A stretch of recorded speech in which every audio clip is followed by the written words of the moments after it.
Bisa pendaftaran Baca Pres Bacawa Pres resmi ditutup, itu artinya kick-off menuju kontestasi Pilpres 2024 dimulai. Serangkaian agenda telah disiapkan KPU dari masa kampanye hingga pencoblosan di bulan Februari mendatang. Lalu bagaimana kekuatan 3 pasangan Capres-Cawapres yang telah resmi maju, lengkap dengan visi misi dan kendaraan politiknya? Berikut ulasannya.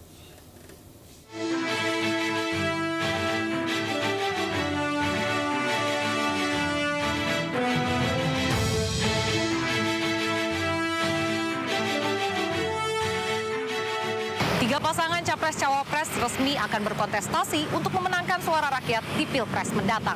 Lalu, apa kata fakta?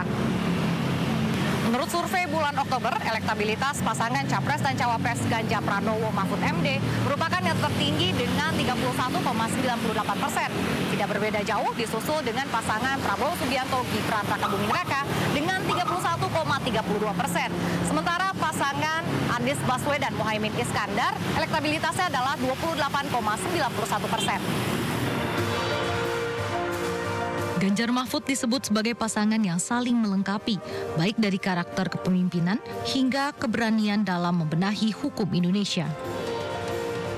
Sebelum menjadi Capres, Ganjar Pranowo pernah menduduki kursi DPR RI dan juga menjabat sebagai Gubernur Jawa Tengah selama 10 tahun.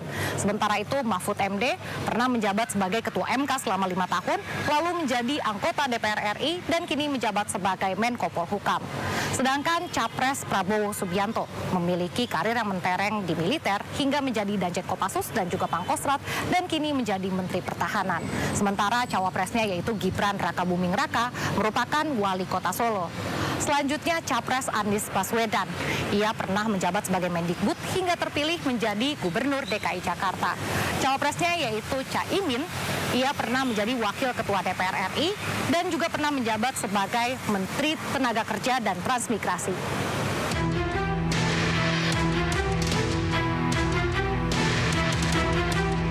Kepuasan terhadap pemerintah itu 74. Yang tertinggi sumbangan terhadap 74 itu adalah Polkam. Berapa dia? 76, lebih tinggi dari rata-rata terhadap pemerintah pusat dan daerah. 76.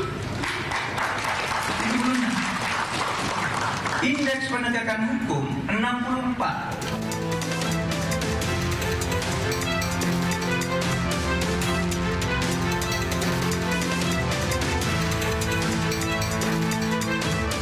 Pasangan Ganjar Mahfud memiliki visi misi bertema menuju Indonesia unggul. Dari segi visi terbagi dalam Indonesia unggul, gerak cepat, negara maritim, hingga adil dan lestari. Sementara terdapat 8 poin dalam misinya yang semuanya diawali dengan kata mempercepat. Sedangkan untuk pasangan Anies Caimin juga memiliki visi Indonesia adil dan makmur untuk semua lantaran melihat banyaknya ketimpangan yang terjadi di Indonesia. Terdapat 8 misi dari pasangan ini yang diberi nama 8 Jalan Perubahan. Sementara itu pasangan Prabowo Gibran yang mendaftar ke KPU di hari terakhir juga telah menyampaikan visi misinya. Pasangan ini mengusung visi bersama Indonesia Maju menuju Indonesia Emas 2045. Visi tersebut akan diwujudkan dengan 8 misi, 17 program prioritas dan 8 program hasil terbaik cepat. Beri Ganjar dan Mahfud seluruh pemuda ini, kita akan capai tujuan bersama itu.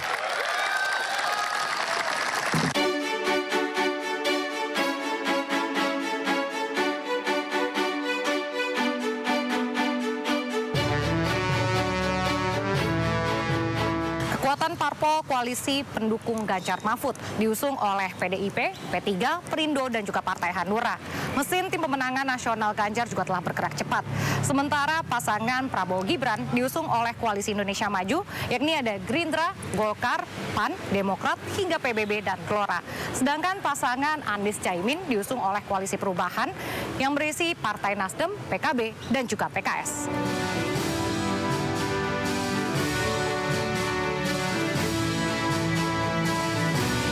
Seberapa besar peluang masing-masing pasangan calon?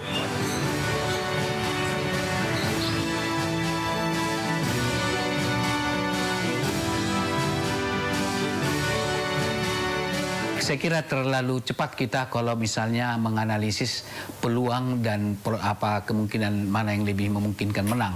Karena bagaimanapun variabel yang sangat menentukan adalah program yang akan ditawarkan.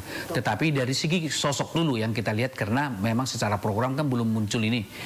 Pasangan Ganjar Pranowo sama Mahfud MD. Kita lihat Jawa Tengah di bawah kepemimpinan dia. Kan dia gubernur 2 periode. Bagaimana dengan pasangannya yaitu Mahfud MD?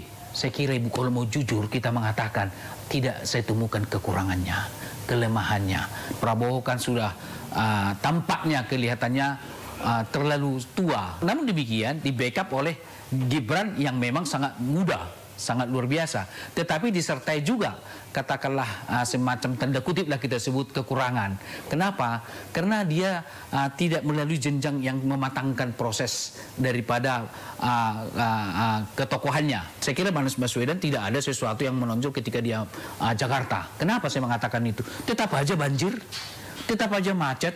Saya melihat bahwa pasangannya ini Muhaimin Iskandar juga ketika Menteri Tenaga Kerja tidak juga suatu hal yang menonjol. Dari visi misi yang sudah dicanangkan dari para paslon, ini mana yang paling konkret dan juga realistis bagi Indonesia? Visi itu kan dream, visinya. Artinya sesuatu di cita-cita lah yang masih abstrak. Diturunkan pada misi. Misinya biasanya beberapa poin. Mewujudkan dengan kata verb, kata kerja gitu kan. Jadi dari sudut dua visi misi ini sebelum diturunkan kepada program, saya kira susah diukur. Turun lagi di bawah program apa? Nano targeting. Nano targeting lebih rinci. Sehingga rakyat bisa tahu kalau dia nanti memimpin, kita bisa evaluasi, tidak tercapai loh. Apa isu yang seharusnya diangkat para paslon ini dan bagaimana sih kunci untuk memenangkan kampanye? Mengelola negara ini tidak gampang. Karena kita tidak boleh hanya mengurusi ekonomi. Tidak boleh kita hanya mengurusi hukum. Tidak boleh kita hanya mengurusi politik atau demokrasi. Itu harus berbarengan semua. Tetapi ada semacam focusing bukan berarti utama sekali, tetapi yang lain juga mengikuti gitu loh. Sumber daya manusia, yaitu dalam konteks apa? Yaitu 3 hal. Kesehatan, baru kemudian adalah pendidikan, baru kemudian adalah katakanlah kebersamaan kita, Bhinneka Tunggal Ika kita.